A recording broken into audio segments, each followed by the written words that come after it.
to Travels with Alicia. In this episode, I'm going to talk about Hoboken, New Jersey. And I'm going to do this episode a little differently. I'm going to first give you some information and talk a little bit about the history of Hoboken. And then I will interview my sister Tanya, who lived there for over 7 years.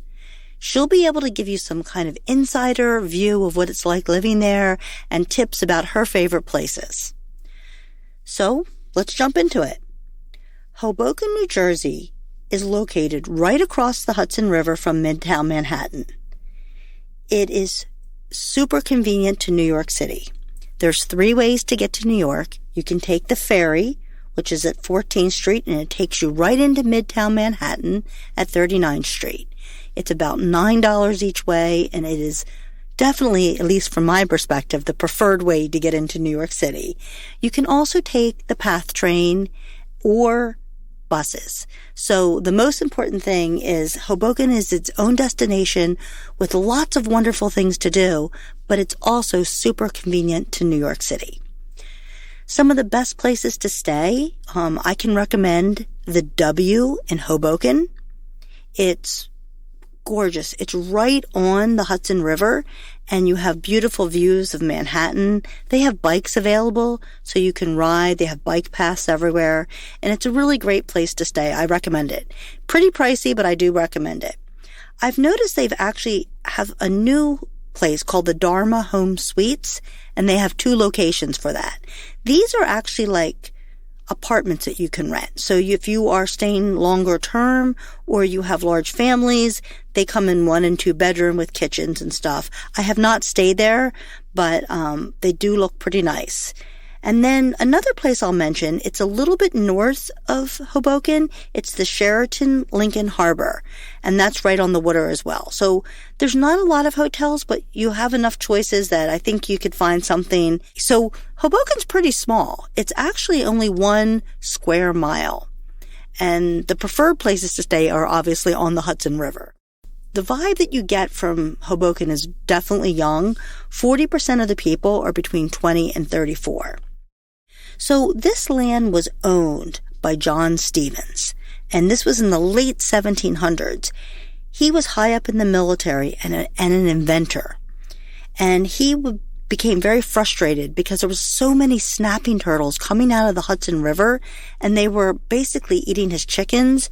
And so he and his staff decided that they were going to turn the turtles into turtle soup, and they decided to have a big party, and they invited all their friends over from Manhattan, and it was a smashing success. And he, right after that, started the Hoboken Turtle Club, where he and his friends would get together, and many times he would serve this turtle soup. But the interesting thing about this history is his early members and his friends were George Washington, Aaron Burr, and Alexander Hamilton. So it was just quite an interesting history associated with Hoboken. And this was prior to it actually being called Hoboken. But this was the land basically right across from the Hudson River. And so the first meeting that they actually had was at a place called Sybil's Cave. And that cave is still there today. It's not much of a tourist attraction. You can't actually go in it. But if you walk from the W Hoboken north along the river, you will see this marked cave there. And the why I'm telling you that is there's another really interesting fact about that cave. In 1841, a woman's body floated up there right at the cave. And that whole situation and that murder became the basis for the first true crime novel that was ever written. And it was written by Edgar Allan Poe. So anyway, I thought I'd share those interesting things that kind of tie into Hoboken. And I'm going to now kind of turn and start the interview because I think you're probably interested in what you can do today there. So I'd like to introduce you to my guest today, my sister Tanya.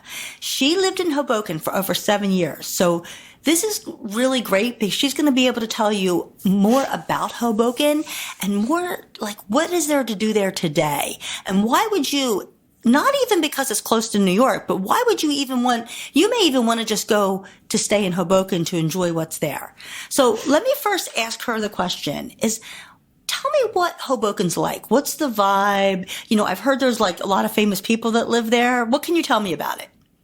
So thank you, Alicia. Thanks for inviting me here. It's a very young vibe. I will say that. I actually lived there, not in my youngest years. That's all I'm going to say. So I noticed it immediately. It's a lot of people outside, a lot of dogs and a lot of babies. So you have a very young crowd, a lot of the people that moved from Manhattan now, but you also have a lot of people moving from all over. It's a small town feel. So it feels very different than New York, even though it's so close. It's got water next to it. Obviously, you've got the Hudson River. So you've got that nice water feel. You can see the water, walk to it. You know, I could see it right out my window. I was going to say, so you lived right on the Hudson and in a building that was, and maybe I'll let you describe it better, but she had absolute gorgeous floor to ceiling windows and the view of the New York skyline. So tell them about where you lived. I lived in the Hudson T building, the 1500 building. There's more of the building. They've actually built 3 more buildings since then, but back then there was only like 2. It's right on the north end of Hoboken. So before you get in, you know, you go up into, Weehawken. Weehawken, yes. Sorry. How can I forget that? But it's on that corner. And actually the water comes around that building and wraps into a little inlet. So you see water everywhere when you look out. I was on the 8th floor. The apartment it had windows on both sides looking directly at Manhattan. So I used to joke with colleagues that I worked with that lived in Manhattan. I said, well, you get a view of me, but I get a view of Manhattan. So, and I don't have to pay the toll to go through the tunnel to go to work. So it was funny, but the view is gorgeous. The best time was sunset. So you'd walk into your house, and the sun was going down, and you could see the sun shimmer across all the buildings in orange colors and all kinds of colors. So it was really quite beautiful. And even at night, I mean, you could see all the fireworks from there. You could do everything during, when they had fireworks. So, but in the pitch black, it was also quite serene. So it was very nice. So that's that building. The Hudson T building used to be a historical building. Yeah, it was a very historical building. Manufacturing. Okay. Yeah. A long, long time ago. But, it actually was apartments, and then it became condos, and then Toll Brother came in quite a while back now and was buying them up from the individual owners. And the one I bought was actually not bought by Toll Brother, but we remodeled it anyway. But people were doing that. And then Toll Brother was setting up more Hudson buildings. There's 1450 now. There's a couple other buildings. Yeah, but it's such a desired location. Yeah, it's the north side. It's the more calm side of Hoboken. So I'll just point that out. When you live on the north side by the water, and we'll talk about off the water versus closer to the water, right off Washington Street. It's definitely more calm, more family-ish, right? And then when you go down to where the path is, all the way down. And that's close to south, Jersey City. Close to Jersey City. So if you're thinking about Hoboken, and like I said, it's right across from Manhattan, Midtown Manhattan, actually. Yeah. Weehawken is above it, and that's, across from more upper West Side, and then lower is across from Jersey City. So Hoboken's at a prime spot right there in the middle. Yeah. And I mean, people think it's hard to get in and out. They think there's only one way. After living there, I'll tell you, there are many ways to get in and out of Hoboken. Many little secret ways. You can go up over the back and down through Union City, through Secaucus. You can go up through Weehawken and around. You can go obviously down through the way most people come in, which is through where you enter at the Holland Tunnel. So if people were going to be coming, if you're flying into the Newark airport, is that like a very close place to get to? That was the highlight. I had a job that required me to fly a lot in and out. And prior to that, I lived probably 45 minutes an hour to an airport. This was 20 minutes. So you're very convenient to the Newark. And I was on the north end. Okay. Most of the time was spent going through Hoboken. Okay. Right? So it was really quite easy. So it's convenient. Quite easy to get to Newark. If you're flying in. Not good to go to JFK. Okay. But if you're flying in Newark Airport, Hoboken's a good choice in addition to Manhattan. And even if you have a long layover or one night, You can spend it there. Oh, that's a good idea. You can spend it there. Nice tip it's quite there. nice. I did want to tell you one thing about the end towards the south. That's much more the party and the bars. So there's three kinds of times of the day. And first of all, people exercise there like crazy. So that's good. You're always able to go out and exercise. So you've got the exercising time, the morning where everybody's up and going to work. You've got the late afternoon where people like me were going out to dinner, around maybe 7 and late afternoon, You mean early evening? Well, Okay. I mean, you start earlier maybe, but you're enjoying yourself. And then there's a late night crowd. The late night crowd is very young. It's parties, it's bars. Well, I've heard there's I didn't more really bars participate in it, but I saw it. per resident than in Manhattan. It is. They have crawls. They got the Santa Claus outfits where everybody's running around. They do all kinds of crazy things. I mean, crazy. Yeah, there's a lot of sports You bars. should There's see a lot of sports St. bars. Patrick's Day. Okay. They actually do it off of St. Patrick's Day just to avoid the crowds. People come from all over for St. Patrick's Day. So it definitely, if you like bars and you like to socialize and you're young, it's definitely got a huge draw there. So what were some of your favorite things to do there? Well, we like food. So honestly, there's so many good restaurants. There's really one main street. I think it's Washington Street that comes down the middle there where it's full of restaurants, bars, and shops. And you'll not believe it. It was very difficult, potholed road, difficult to park. And as I moved out and drove out, they were paving the road. I figured. So doesn't today it? it's perfectly perfect paved for everybody else with who wants great to come. parking, not all parallel. Now they've got the the angle parking, much easier to park. Yeah. Obviously you have to pay to park, But and I we would do suggest you do pay. It's worse than Philadelphia. You will get a ticket.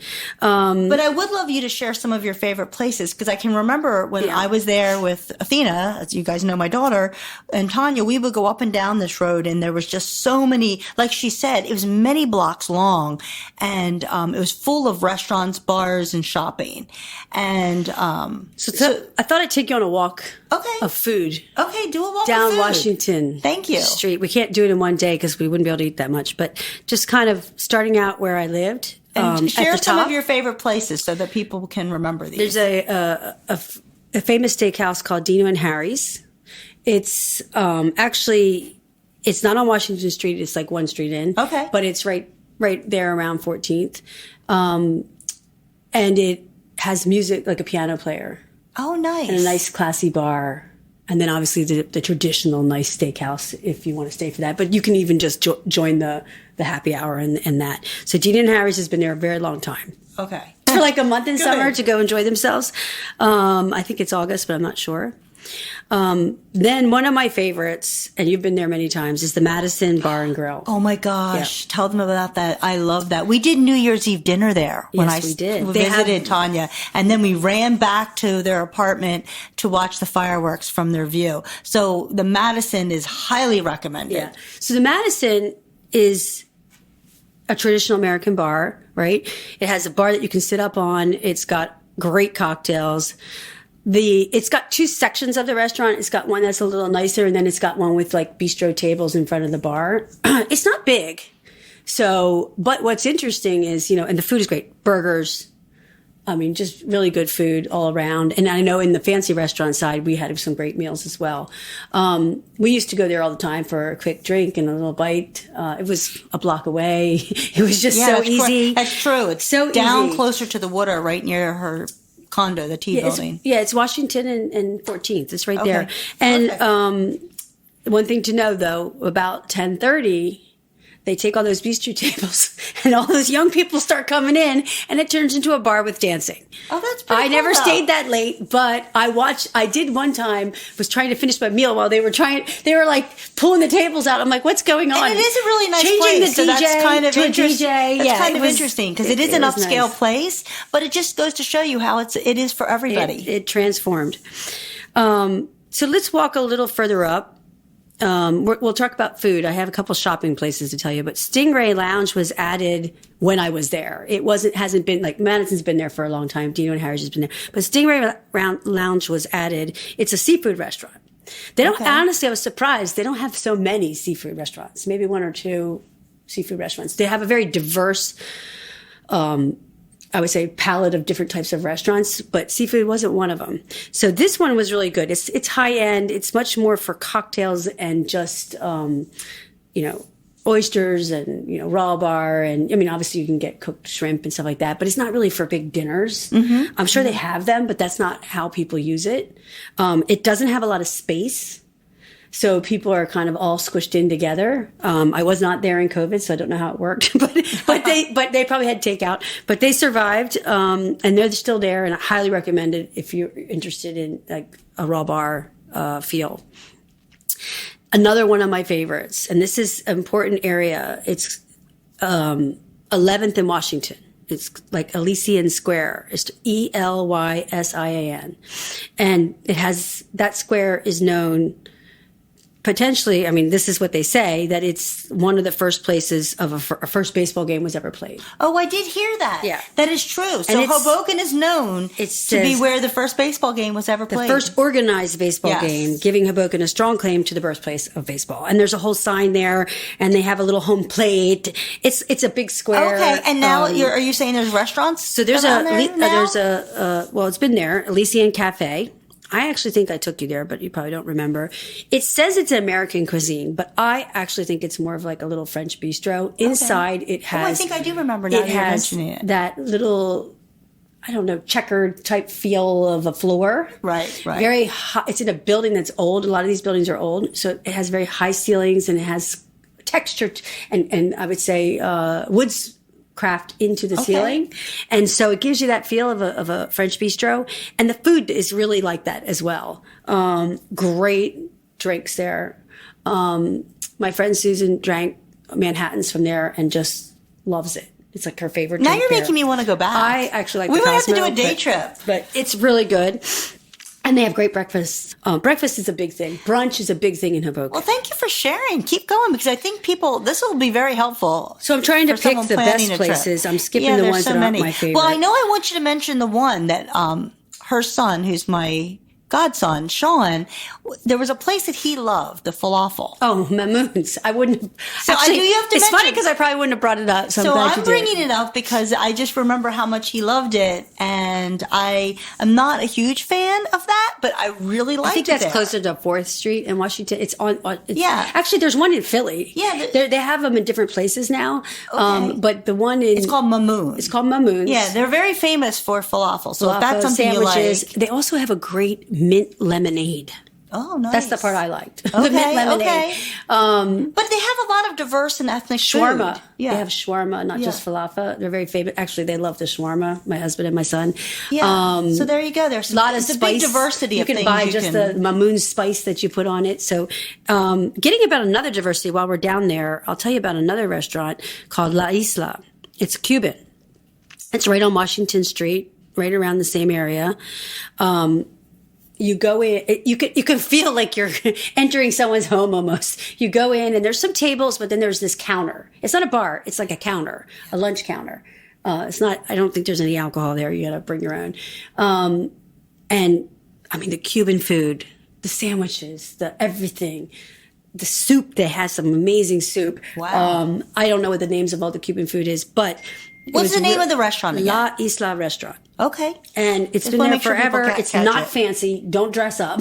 No need to. And they actually have a breakfast time too. And then sometimes they have tables outside on the street. Fun. Because Hoboken has a large sidewalk. And so people can put a lot of tables outside. So you do get that feel on Washington Street when it's weather permitting. You have people sitting outside and eating. Yeah. So honestly, this is just such a fun place. Like we've talked about, they have a huge walk along the river, so you have that water feel and that great view of Manhattan. But you also have Washington Street, where you just took us on a walk of amazing restaurants. And I didn't even cover them all. I know. There's so many. You're going to see like at least 4 Italian restaurants that are amazing. You have a famous chef at Anthony and Davis that does breakfast and lunch, doesn't really go into dinner, but caters. You have so much. I mean, if you live there, you just keep finding things. I mean, that is what it's known for, having a huge amount of restaurants and bars. Yeah. So I think you will have plenty to do when you're there. But I wanted to ask you some questions. Like what made people kind of flock there in the last couple of years was this, the Cake Boss. Oh, Carlos Bakery? Yeah, and actually, I was going to bring it up. And it's weird because I'm not sure I'm a huge fan of it, but so in case you didn't know, Cake Boss, I guess there was a show on, was it Netflix or just TV? I don't even remember. But it kind of highlighted this bakery as being really famous. And then, so a few times when I visited Tanya, we were going to get a cupcake or something because I guess they were known for this. We couldn't even get in the door. Like, there was like a 2-hour wait. But they changed the rules. Yeah. If you have a driver's license from Hoboken. Oh, that's right. Because Hoboken. We could get in. But if you don't have it, well, I don't have that anymore. Yeah. But I did at that time. And then we could skip the whole line and walk in as a local. But that was only for locals. The lines were ridiculous, Leisha. And I know they've fallen back. Because I think, they opened one in New York. Yeah. That's also, I think it was hyped because of the TV show. Well, it's the original location. In the original location. And there was just, that brought a lot of people to Hoboken who had not heard of it before. And it's on Washington Street. It's down near the path. So if you're there, you can, grab a cupcake but it's I will not tell you really... that the main point of the Cake Boss is not about about the food that you buy there. It's more about them making very, specialized cakes. And I'll be honest with you, I've tried them. They were good. I don't know if they were worth the money, but when you go there just to get the regular bakery stuff, I found much better bakeries up the street with no line. I've heard that. I Italian bakeries. Yeah, because it was everyday stuff you were buying, and it wasn't versus the cake. a fancy cake. Oh, okay, and that's the a good coffee point. was better and cheaper. So if you're going there to experience the cake part, do it. Otherwise, go to the bakery up the street. I got it. I just want to point it out because I think that was something that was a draw for a lot of people. People who, before there was one in Manhattan, people who actually were visiting New York did come over to Hoboken just to see that. Believe it or not, odd as it is. Because what other famous people or like things that you experienced in Hoboken? Well, in the Hudson T building at that time, not anymore, Eli Manning was living there. And he had I think they put 2 condos together, at least maybe 3, I don't know. And we would run into him because he would come, he had this little white puppy, flu dog that he would walk out front. And, he had decorated his place very Western. And I remember because when they sold it, he was moving out before I left. Took a while to sell. Not because of the price point, because the price point from Manhattan and all over is not a big deal. It was more the style because it wasn't very modern. And at that time, most of the remodeling was very modern. So people were looking for a more updated. Yeah, you had to have a certain taste to get into that Western style. I mean, although it was, high end stuff, but he was well known there. They actually, I think it was the Dunkin' Donuts or something, put his sign out front. He lives here. I mean, they definitely took advantage of him living there to promote that he was there or stopped by. Yeah. There definitely is famous people. You could run into them. I've heard a lot of famous bands are there a lot. Yeah. I don't remember seeing tons of famous people, but again, I might miss and not even notice, to be honest with you. That's me. But I'm sure they're there. I would be surprised. One of the things that and unfortunately it closed, but it was called, not the Madison, because the Madison's a great restaurant that we would go. It was called the Maxwell. And there was a very famous place that would hold bands and Nirvana and I just can't go on and on. Springsteen recorded there. Oh, that corner. Yes. Yeah. There was a very famous place. It was and there was always, it was a bar musicians as well as it's a very well known place. Yeah. Actually, there's a recording studio in Hoboken too, and it's very well known in the musician scene. Yeah. So I would say you have to be smart like you are in any city-ish area. As much as you walk down Washington Street and it feels really, really, really safe, it's not safe everywhere. And as a person who lived there, you have to learn that real fast, right?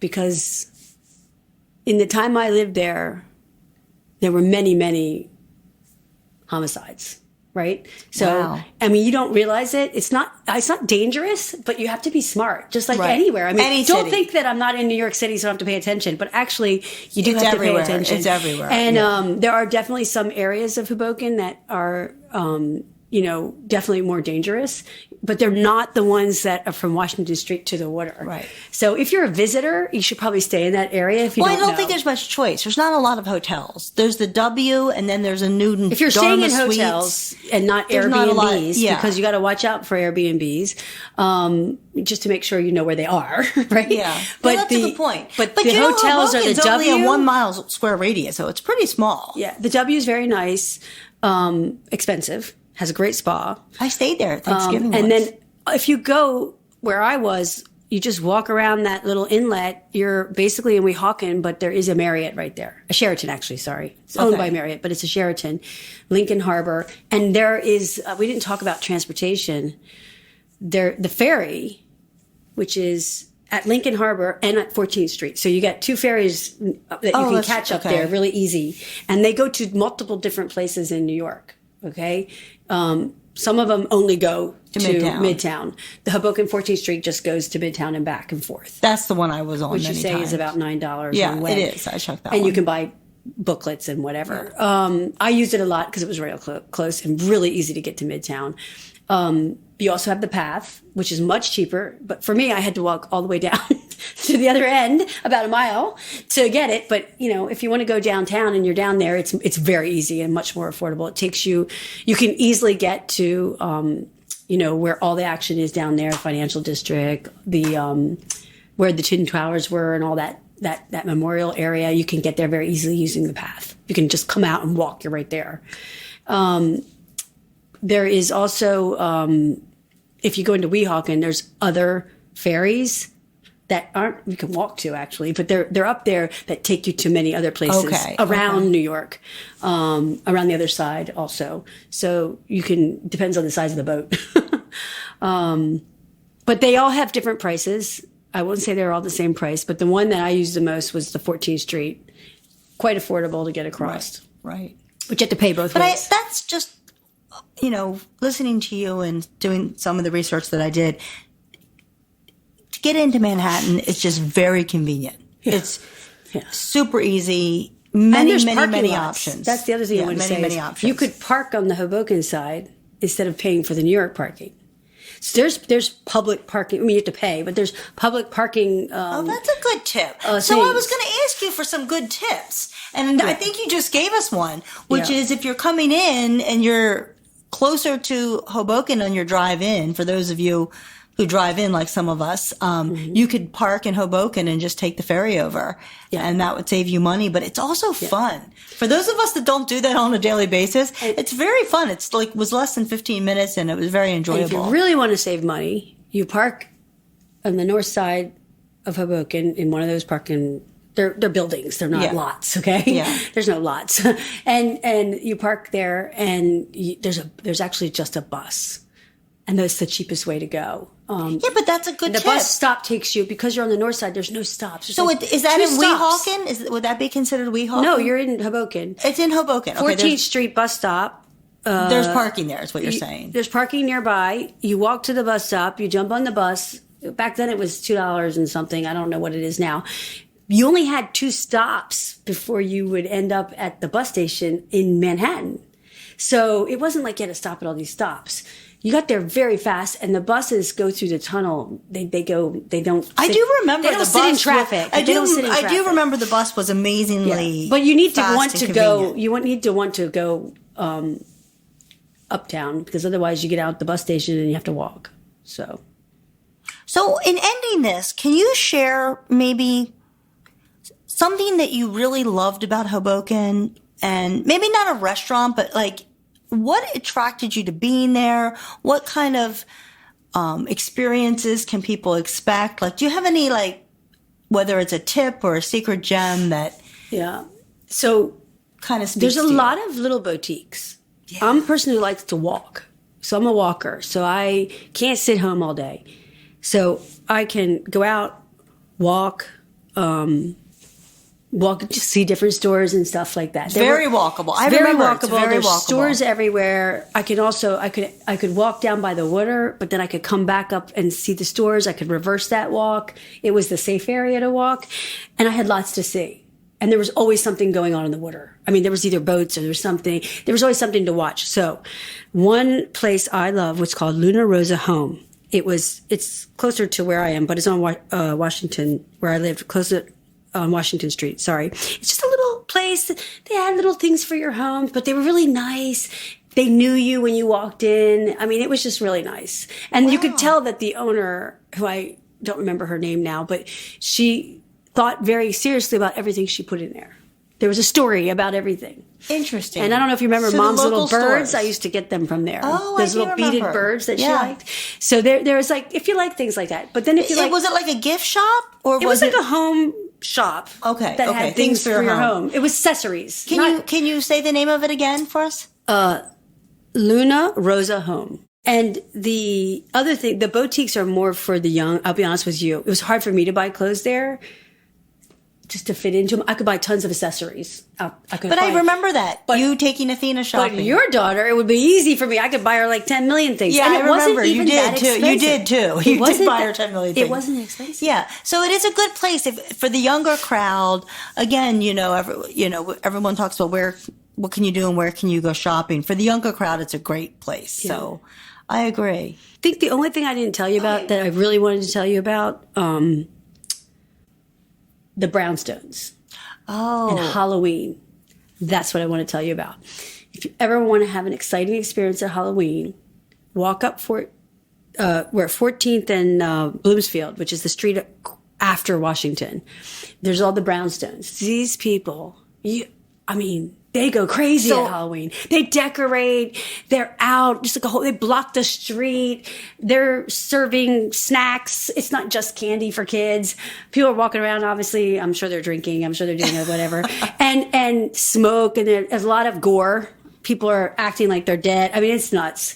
It was nuts. It was nuts. But that's kind of fun. So for people who like Halloween, there are people who travel and love to pick different destinations, and that would be fun. It shocked me, I have to tell you. First time you like that. I love that stuff, but I didn't know that was there. And I'm like trying to drag my husband. I'm like, forget it, I'm going by myself. I just went out by myself. Exciting. I didn't have a kid to go out with. That is a great tip. And thanks for that. It was cool. But thanks for having me.